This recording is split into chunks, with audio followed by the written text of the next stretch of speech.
Assalamualaikum warahmatullahi wabarakatuh. Saya Yoni Fitrianto Nurulida sebagai mahasiswa Profesi Akuntansi Universitas Setekubang Semarang.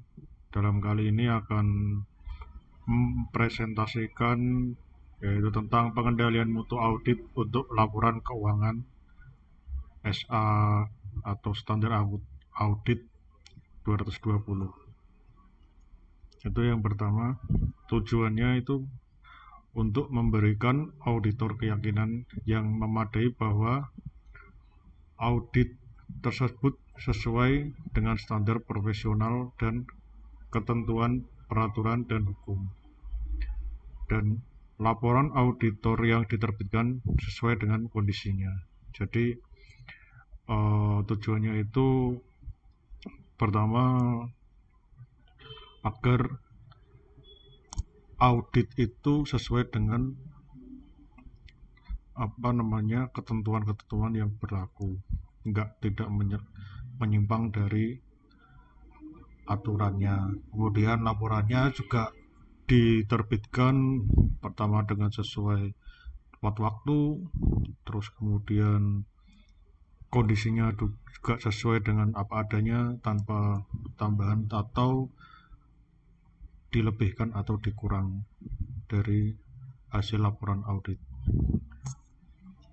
Kemudian yang berikutnya, definisi partner perikatan, rekan atau orang lain dalam kantor akuntan publik yang merupakan anggota IAPI dan berpraktek penuh waktu dan bertanggung jawab atas perikatan dan kinerjanya, dan atas laporan yang diterbitkan atas nama KAP.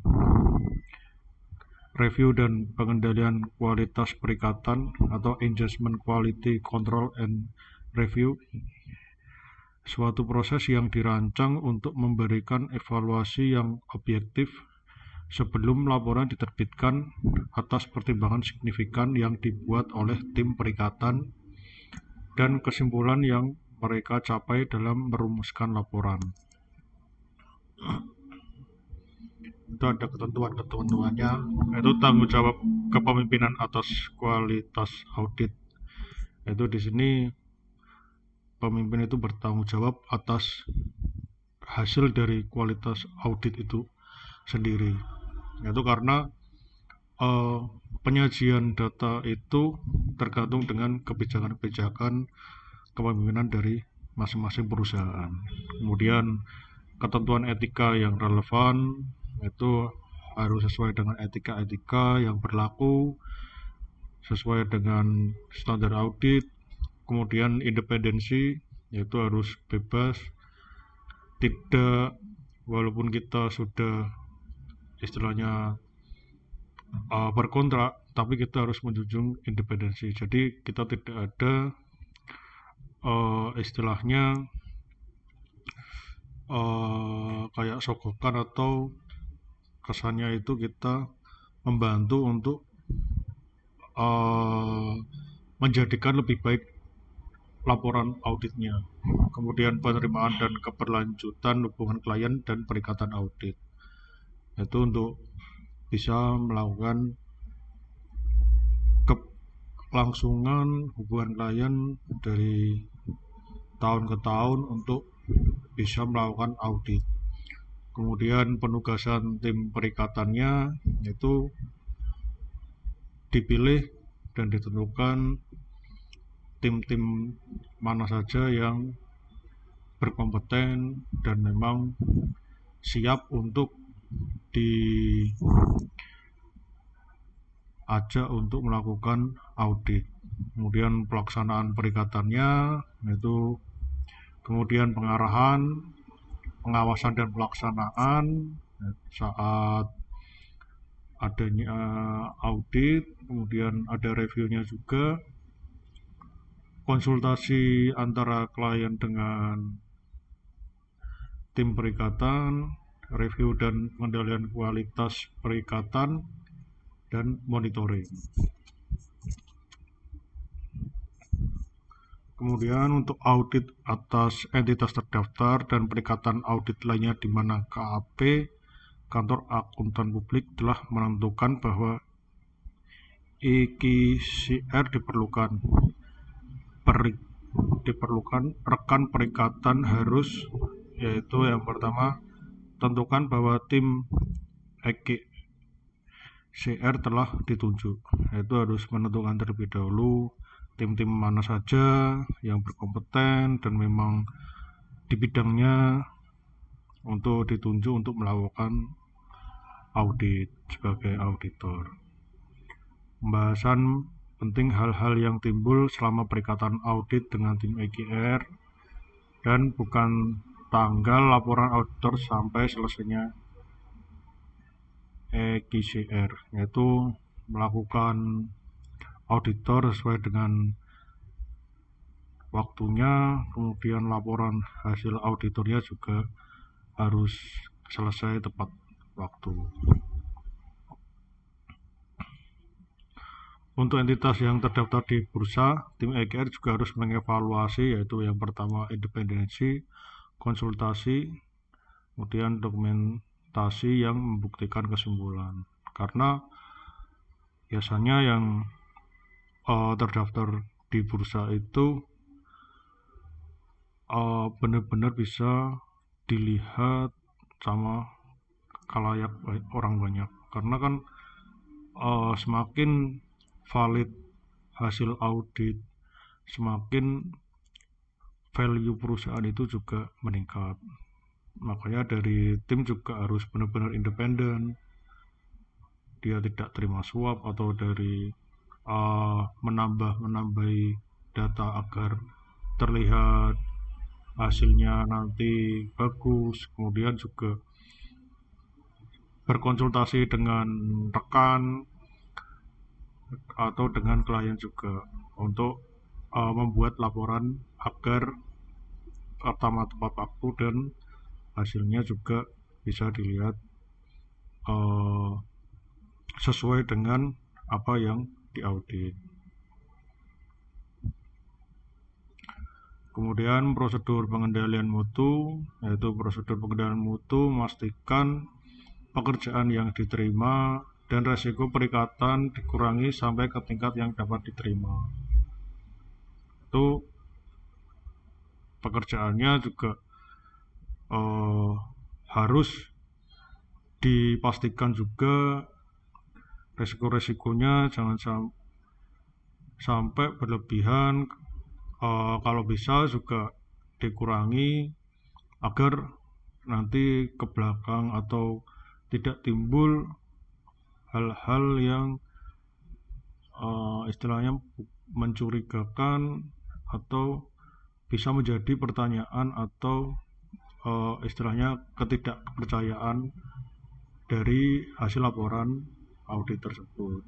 Kemudian perikatan bisa salah karena masalah yang berasal dari klien atau dari perusahaan asuransi. Itu kalau bisa juga meminimalisir, karena bisa terjadi adanya kesalahan. Biasanya klien mungkin tidak jujur atau data yang diberikan kurang lengkap, atau bisa jadi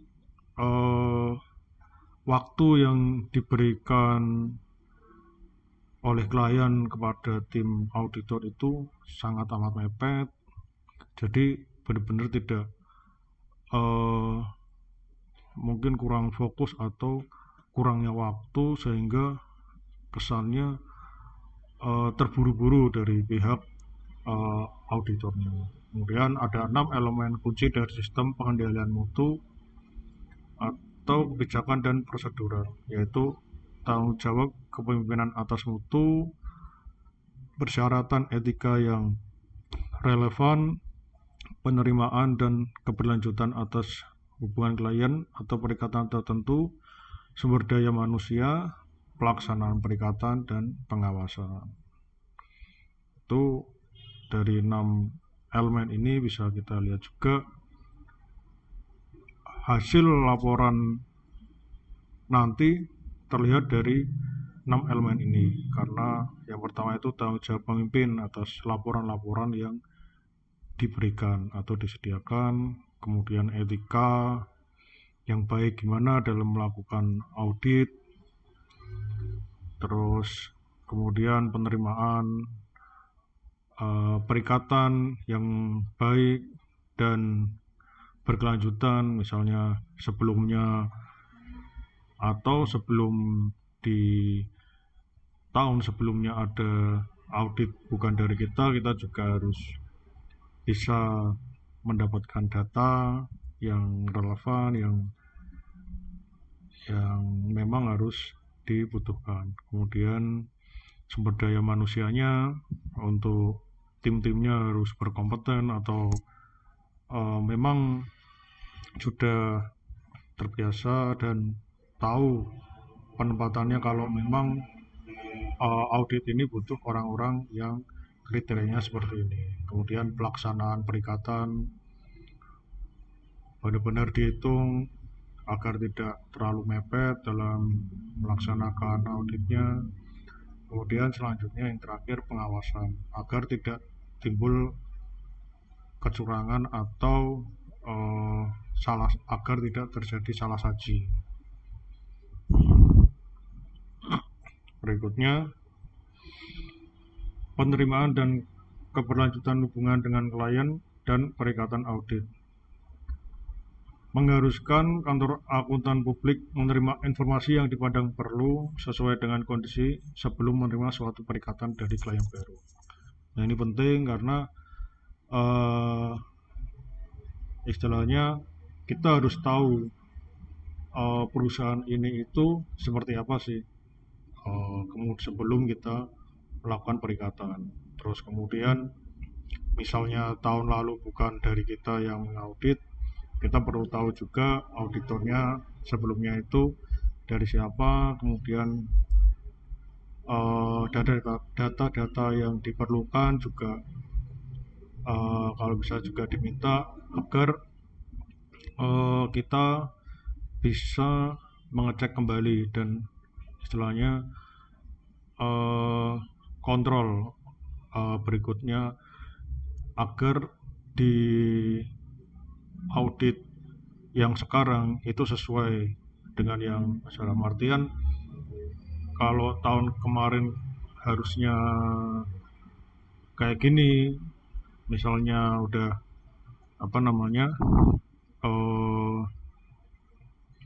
sudah datanya sudah klop ya, kita ya minta agar nanti kita cek juga terus untuk tahun ini kalau dihitung juga dicek juga memang benar kayak gitu. Terus kemudian biasanya kayak gitu kan terkait dengan hutang atau piutang atau mungkin yang lain. Kemudian informasi yang ditarik menyangkut keterikatan dan keberlanjutan suatu perikatan hubungan dengan klien antara lain, yaitu yang satu integritas pemilik utama, manajemen inti dan pihak yang bertanggung jawab atas kelola entitas. Itu perlu kita lihat integritas dari manajemen perusahaan ke atas itu seperti apa. Karena kalau dari segi manajemen saja sudah kurang mendukung, nanti juga hasilnya pun juga kurang juga, karena laporan ini kan juga harus sesuai dengan persetujuan dan keterbukaan dari pihak manajemen. Kemudian kompetensi tim perikatan untuk melaksanakan perikatan audit dan kapabilitas yang diperlukan termasuk waktu dan sumber daya. Yaitu kita harus bisa memilih tim yang sesuai dengan perusahaan tersebut. Nah, itu agar hasil yang dihasilkan itu sesuai, bisa tepat waktu, sesuai dengan apa yang dibutuhkan, kemudian dapat dipertanggungjawabkan. Kemudian kemampuan kantor akuntan publik dan tim perikatan untuk memahami ketentuan etika yang relevan, itu juga harus Sadari juga etika-etika itu juga harus dijunjung dalam melakukan audit. Kemudian hal yang signifikan yang timbul selama perikatan audit periode kini atau periode lalu dan implikasinya terhadap keberlanjutan hubungan perikatan. Itu perlu karena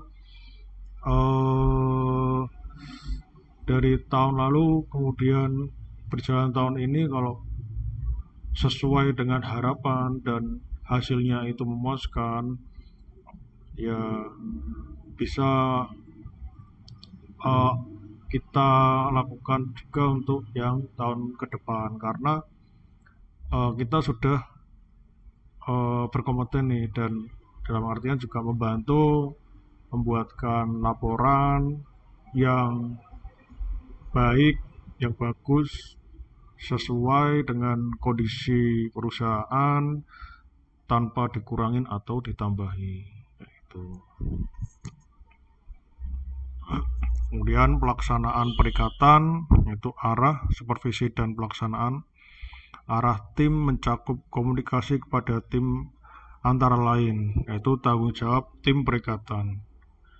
Itu tanggung jawabnya di tim perikatan tersendiri. Kemudian tanggung jawab rekan yang bersangkutan, itu apabila ada rekan dalam tim juga harus memiliki tanggung jawab.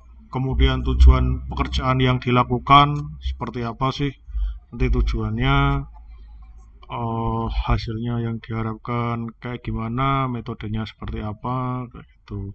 Kemudian sifat bisnis entitas, isu yang terkait dengan resiko, yaitu kita sebisa mungkin meminimalisir resiko-resiko yang akan timbul. Kemudian masalah yang mungkin timbul, apabila akan terjadi masalah, kita bisa memberikan arahan atau memberikan solusi. Kemudian pendekatan detail atas pelaksanaan perikatan.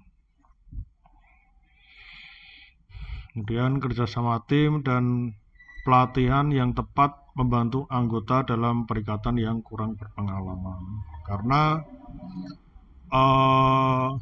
sebagai tim juga, kalau memang dia belum berpengalaman, kemudian dilakukan pelatihan, sering dilakukan pelatihan, kemudian diberikan waktu lebih dan sambil dimonitor dan diawasi, mungkin bisa menjadi anggota yang kompeten dan kapabilitasnya diakui, kayak gitu. Kemudian supervisi mencakup hal-hal yaitu memantau kemajuan perikatan, mempertimbangkan kompetensi dan kemampuan setiap anggota, mengarahkan ke hal yang signifikan, mengidentifikasi hal yang perlu dikonsultasikan. Yaitu ini arahan supervisi, memantau pertama kemajuan perikatannya sampai gimana, terus kemudian kompetensinya itu dari setiap anggota itu bagaimana, apakah berkompeten atau enggak, kayak gitu kita bisa lihat. Kemudian mengarahkan ke hal-hal yang memang signifikan, dalam artian itu istilahnya ini yang hal data-data yang penting mendukung untuk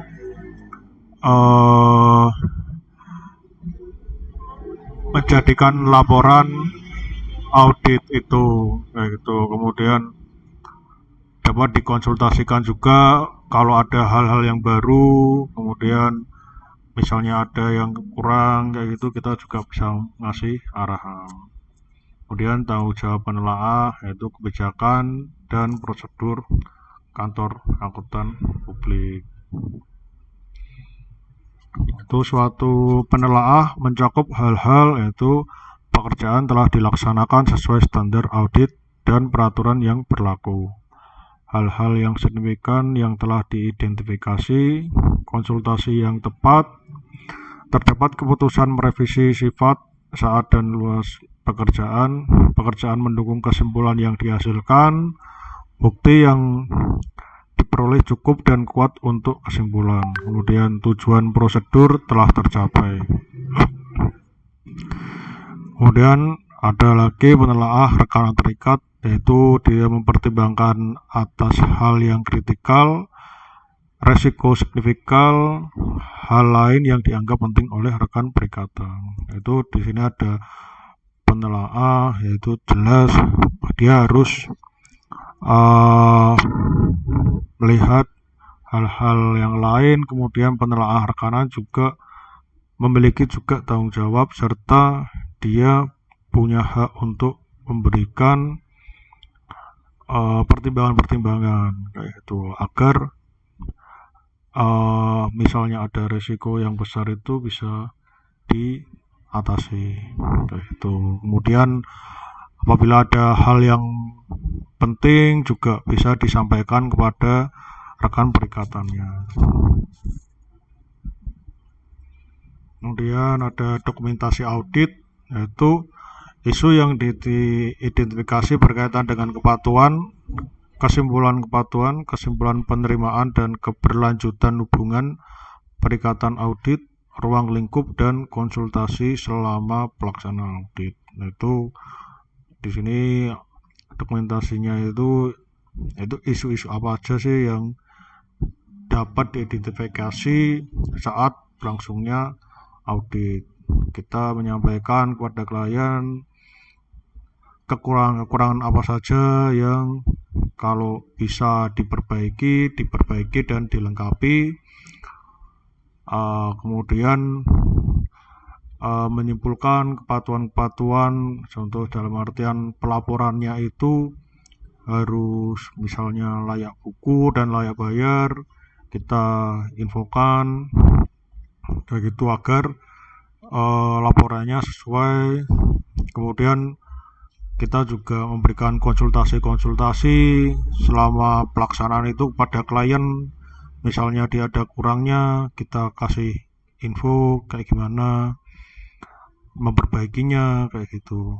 Kemudian pemantauan itu mensyaratkan kantor akuntan publik untuk menetapkan suatu proses pemantauan yang dirancang untuk menyediakan asuransi memadai bahwa kebijakan dan prosedur terkait dengan sistem pengendalian mutu relevan, memadai, dan berjalan dengan efektif.